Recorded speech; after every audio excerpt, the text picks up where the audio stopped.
Yaga getting domed at the end there, and that is overtime for map 2 of this first matchup of the day. And as much as APD like to round that out and get us back on schedule, none of that's going to happen. Regime's going to take it into extra innings as Fish with 17 frags. He is not looking to drop 2 maps to APD right now.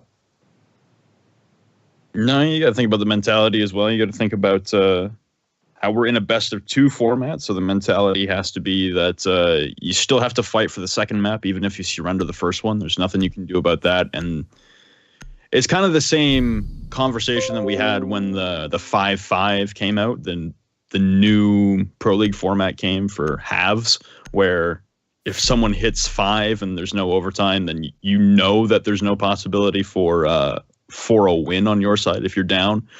And that only lasts a couple rounds in those games, and now it's 6 to do so. But now with the best of 2s, you know that there's no way you're getting 3 points out of it after the very first map. It's an unfortunate circumstance, but it also shows a lot of resiliency from Regime to continue to put up such a strong fight on border, to stay in it, to not get dragged down and feel down on themselves, feel sorry for themselves that they've lost the first map, to be able to fight extremely strong. And they're going to continue on the defense after they just played 6 defensive rounds in a row. The coin flip elects for them to head to the defense for the 7th straight round. They're going to elect to go to Armory Lockers and Archives once again.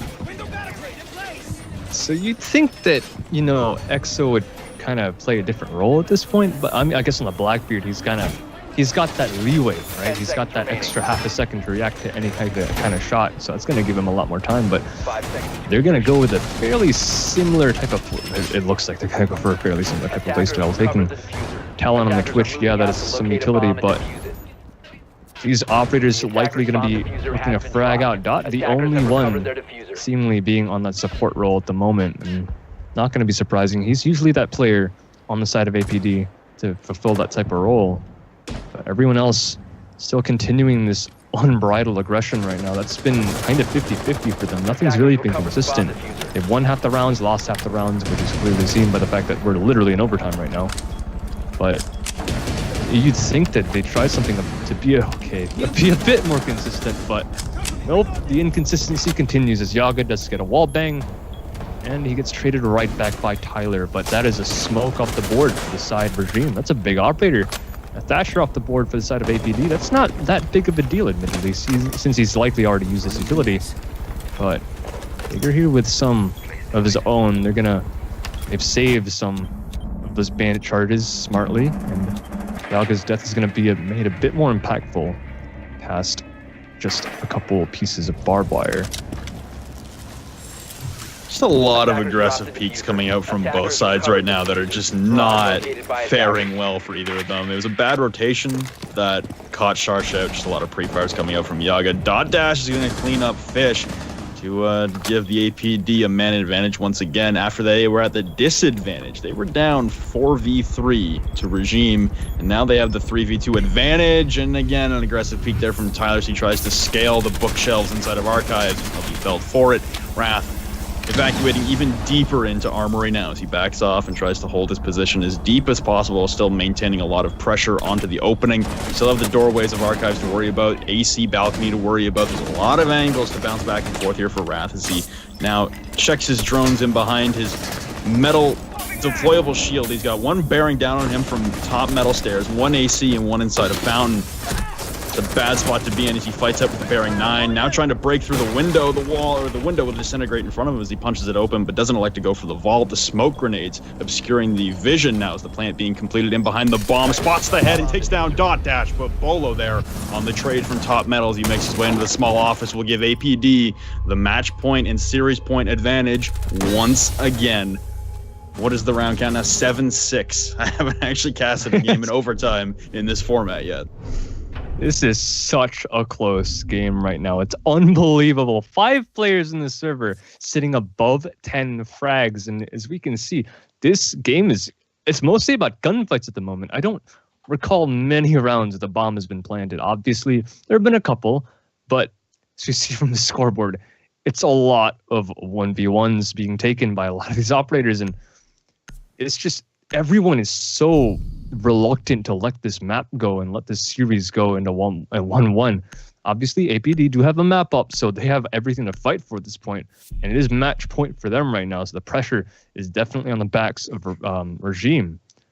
But right now, even still, APD on the defense, EXO on the Echo yet again.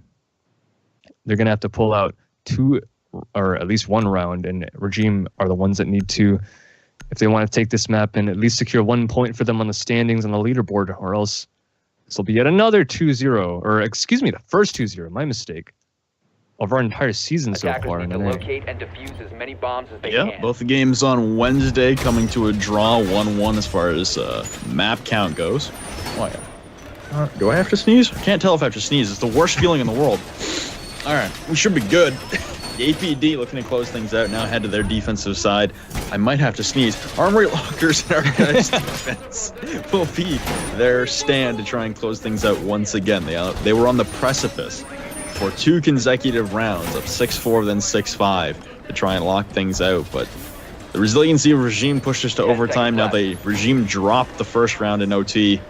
So backs against the wall, not an unfamiliar scene so far in this map for Regime, but their attacks weren't as proficient as their defenses as far as their aggression is concerned and how they were able to convert on that. And as well, they haven't played an attacking round in 7 rounds, so this will be interesting. And I think EXO, finally on the Echo role, is not going to be caught off and going to be the first death. I stand to be corrected if he does something stupid again, but for right now, looks like he's playing it safe. I guess you can call that safe. He's not outside the building, so it's pretty safe compared to all the other rounds that he's played in this match. But a bit of shenanigans there. He knows that they're up around, and he's confident in their team that they can secure it even if they lose him as an operator. But on the Echo this time, he's on a bit more of a crucial role than he usually is most rounds, playing the Valkyrie or the Alibi or whatever, being able to be free and have those fragging capabilities. But right now, he needs to stay alive for his team if they wish to deny this plant very effectively. Dot and him are the only ones that can really have any sort of direct plant denial at this point. And with the wall already open, aggression not going to be let up just yet. Police department going to be sieged at this point. Slim is going to prevent this run out, not going to accept any reverse aggression from the defending team, but they're content with just waiting here right now. I don't know if they noticed this one operator just crouching on into the west balcony box.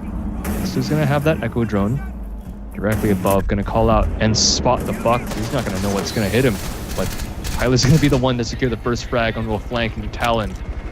It's man advantage. Will be at a slight one, already denied by Dot for Regime. And 4v4, 1 minute left. This is still anyone's game, and another flank from the Jaeger coming out on a CCTV very soon. Just trying to crouch walk his way in through metal, and now flurry of kills from APD. He's whipping out a shotgun now, trying to turn the corner, downs one off, but Tyler with 2 huge kills onto EXO into Dot Dash. Sharsh has been down, but will now be revived. Shots coming through the wall, and it'll be Bolo to wrap it up. The shots through the small office wall to clean up Tyler as he tried to stick the revival on Sharsh will give us our first 2-0. And for the time being, we still have another match after this, but for now, APD resume their rightful place atop the leaderboards in North American CCS. That is, that's the closest game that I've ever seen. Other than the infinite overtime game that went like 20 rounds, this is Stop. In a long time. Don't remind me about that. This is the closest game that we've had. And Fish, I kind of feel bad for him at this point, but he tried, a lot of the teammates and Regime tried so hard to bring this back, but at the end of the day, APD just proving themselves the better team at this moment. And what is Regime really going to do? They have to get back to the drawing board. They have to work out some stuff, talk with their coach if they have. I'm not entirely sure. But obviously Sternab has been working with the APD boys a lot, and they've shown so much prowess here against Regime so far. That's just great play by them to end the round, or end this match in a 2-0, the first win that we've had this season in NA. And I mean,